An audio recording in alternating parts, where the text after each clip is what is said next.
Sou o babaca por dormir com a filha do amante da minha ex-noiva? Essa é a pergunta que eu achei que faria aqui. A pergunta que eu deveria fazer. Mas, sinceramente, quem eu tô tentando enganar? Eu sei exatamente quem eu sou nessa história. Eu sou o idiota. O cara completamente perdido. Um homem de meia idade que talvez nunca tenha enfrentado de verdade os próprios fantasmas, e que, em vez disso, acabou se deitando com um deles.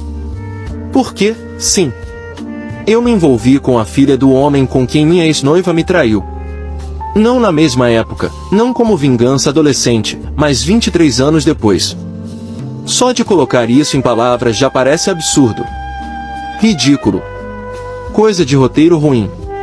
Eu tenho 45 anos. Sou homem, solteiro, sem filhos.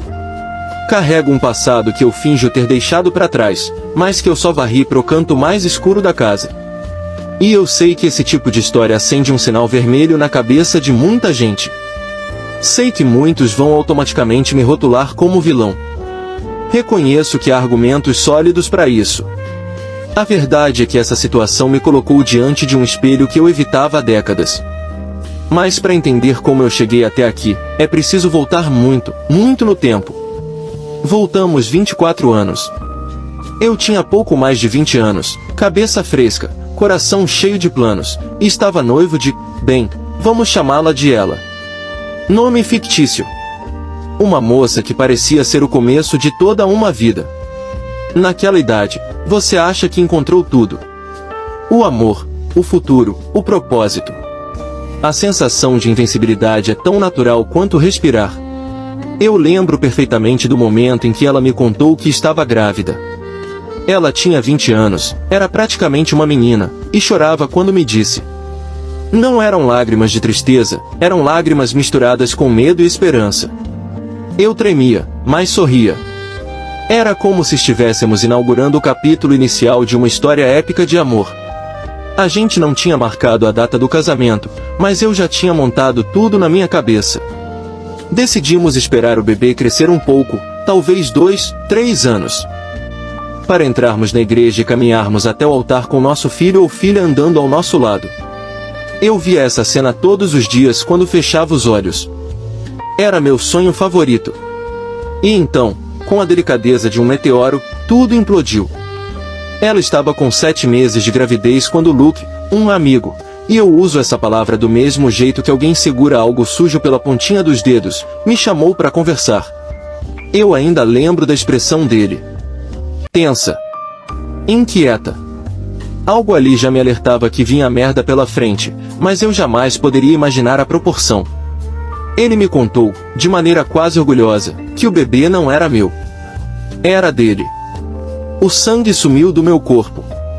Eu não sei se raciocinei.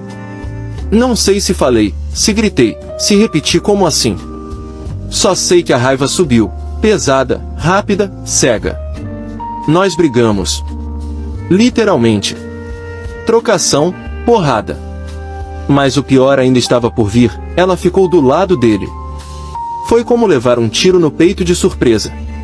Eu terminei o noivado ali mesmo, naquele instante, com o mundo girando. Ela fez as malas, saiu da nossa casa e foi morar com ele como se aquilo fosse só a consequência lógica do grande amor deles. Eu pedi, exigi, implorei por um teste de paternidade. Disse que, se a criança fosse minha, eu estaria presente. Seria pai. Eu queria aquela vida. Eu queria aquele sonho. Mas o exame, feito 2 vezes, em clínicas diferentes, bateu o martelo. A bebê não era minha. Não existe palavra que realmente traduza o que eu senti. Devastado é o mais próximo. É como acordar todos os dias com metade do peito arrancado. Perdi minha noiva, meu futuro, minha dignidade e meu chão em um único impacto. Então eu fui embora. Peguei minhas coisas, deixei a cidade, deixei tudo para trás. Eu não queria assistir eles formando a família feliz que deveria ter sido minha. Não queria ouvir fofocas, não queria ser o assunto da cidade. Não queria existir naquele lugar. Corta para o presente. 1 mês atrás, meu trabalho, que eu sempre considerei meu porto seguro.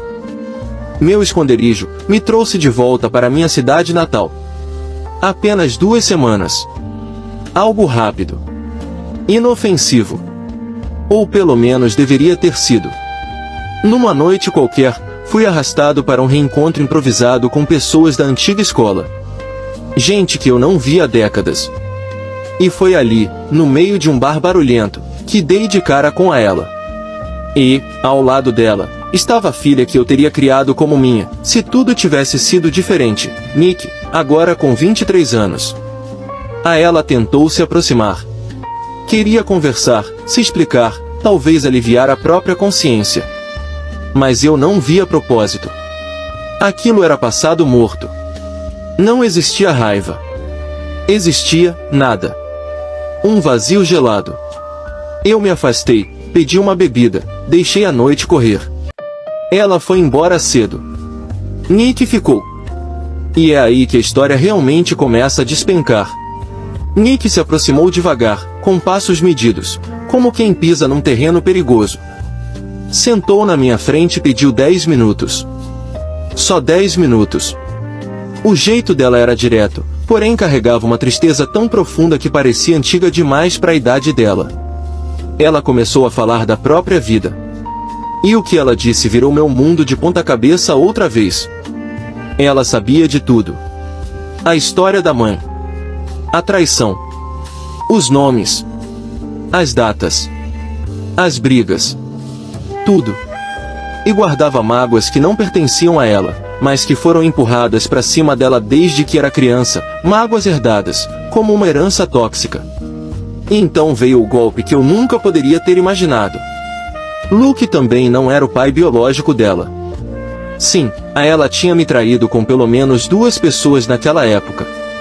E o verdadeiro pai, que ela descobriu anos depois por um aplicativo, tinha morrido antes mesmo de saber que existia uma filha. O teste que eu fiz 20 e poucos anos atrás só dizia uma coisa, que eu não era o pai. Nunca revelou quem era. E isso mudou tudo na vida daquela menina. Quando Nick tinha 7 anos, Luke descobriu a verdade e expulsou as 2 de casa. Virou um escândalo. E cidade pequena, bem, cidade pequena é uma máquina de triturar reputações.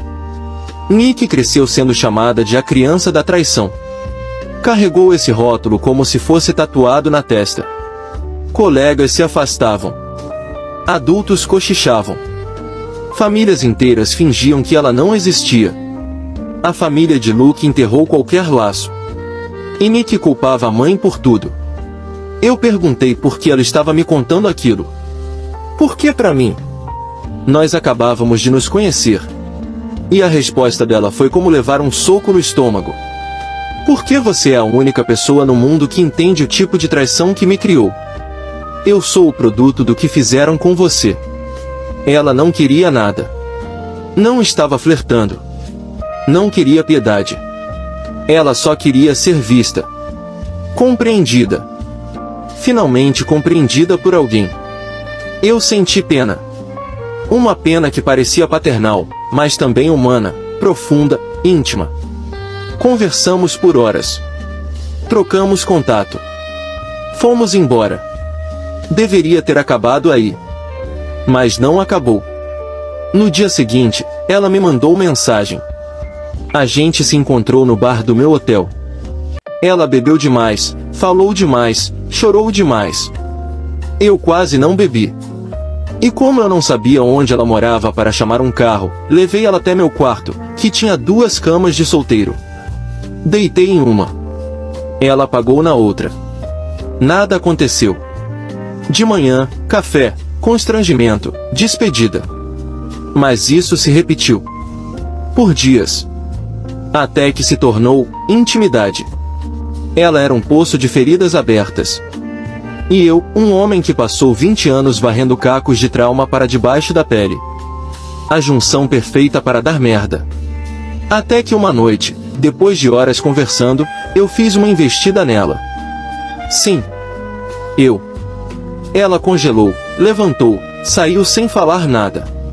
Eu fiquei arrasado, achando que tinha destruído a única conexão sincera que tinha feito nessa cidade maldita. 1 hora depois. Você tá no seu quarto? Minutos depois, ela bateu na porta. Séria. Sóbria. Eu também. Ali eu tive tempo suficiente para fazer o certo. Dizer, volta para casa. Mas eu não disse. E sim. Nós dormimos juntos. E depois de novo. E de novo. E de novo. Uma semana inteira de caos emocional, uma mistura perigosa de desejo, trauma, vingança silenciosa e carência mútua. E aí veio a parte que realmente vira a chave da história. Nick queria contar tudo para a mãe. Mas disse que só faria isso com a minha permissão. E adivinha? Eu deixei. A gente pensou em como fazer. No fim, tiramos uma foto juntos, na cama do hotel, e ela enviou para a mãe por DM com a frase: agora eu posso finalmente chamar ele de Daddy, ou papai. A mãe ligou imediatamente. Gritou com ela. Gritou comigo. E naquele caos eu percebi que eu nunca tinha realmente superado nada. Eu só tinha congelado tudo por décadas. Nick passou meus últimos 4 dias na cidade comigo no hotel. E quando eu voltei para casa, o problema não ficou para trás. Ele veio junto. Ela agora está arrumando malas para se mudar de país.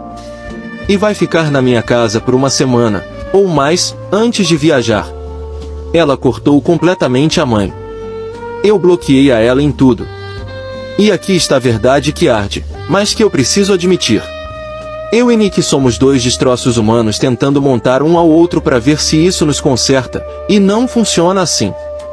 Eu rejeitei terapia por anos. Mas depois do surto que tive no telefone com a ex-noiva, finalmente marquei uma sessão. Nick prometeu procurar ajuda no novo país. E não, eu não vou perguntar se sou babaca. Eu sei que fui. Em vários momentos. Por vários motivos.